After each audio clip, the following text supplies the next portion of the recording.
Today we're going to be working out of this book, ADHD for Smart Ass Women. Of course, these strategies apply to men as well and children. So the link will be below if you'd like to order your own copy. And today I want to talk to you guys about something called rejection sensitive dysphoria. Research shows that this is a common problem with patients with ADHD. So I'm just going to read you a little bit from the book, and then we're going to talk about how you can combat that. So, do you feel extra sensitive to rejection, teasing, or criticism, or always think you're a failure or deficient?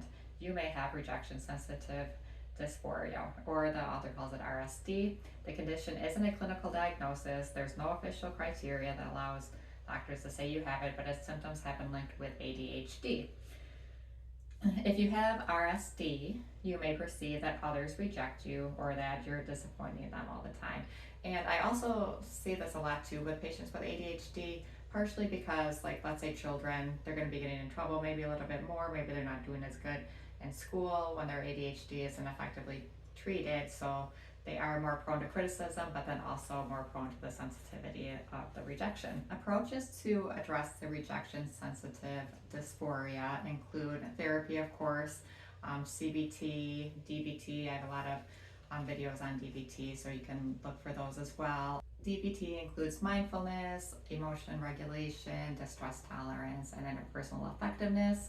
Oftentimes, patients with ADHD and rejection sensitive dysphoria do a black or white thinking, comparative thinking. These are different things that are addressed in CBT.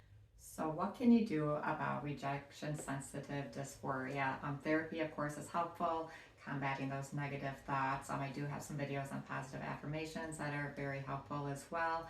Mindfulness and a DBT approach, different CBT approaches are helpful as well.